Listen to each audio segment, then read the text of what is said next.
Monsieur le Président de l'Assemblée nationale, honorables députés, la vision d'un Sénégal souverain a été prise en charge dès la formation du gouvernement, avec notamment l'exigence de défendre en tout premier lieu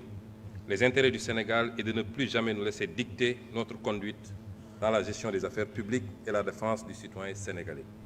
Il en est pour preuve les positions ouvertement affichées par Monsieur le Président de la République dans les instances internationales, que ce soit à la tribune des Nations Unies, au Forum mondial pour la souveraineté et l'innovation vaccinale, au sommet des Jeux olympiques du développement durable, aux réunions de l'Organisation de la coopération islamique. Nous militons pour un rééquilibrage de la gouvernance mondiale et le respect des valeurs universelles de paix et de droits de l'homme, en particulier la fin du génocide à Gaza et la reconnaissance des droits inaliénables du peuple palestinien. Au demeurant, au plan interne, la célébration du 80e anniversaire du massacre des tirailleurs sénégalais à Thiaroye, le 1er décembre 1944, a été l'occasion d'affirmer notre exigence de souveraineté dans le rétablissement des faits, tronqués, maquillés et cachés depuis 80 ans. Le non-renouvellement à l'expiration de son délai, le 17 novembre 2024, des accords de pêche qui lient le Sénégal à l'Union européenne marque également notre volonté unilatérale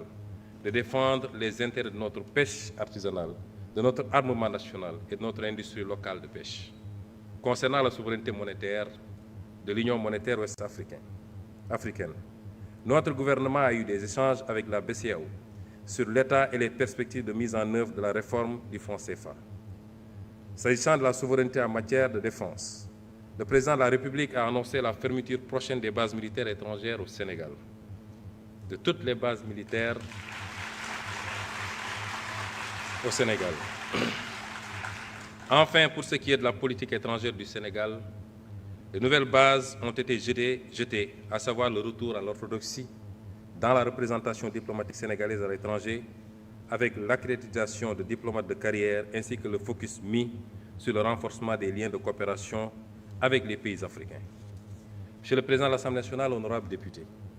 le renouveau du Sénégal au plan intérieur et extérieur ne peut réussir sans une administration publique efficace et dotée d'éthique et de déontologie, ainsi que des sociétés publiques et parapubliques régies par une stricte gouvernance financière.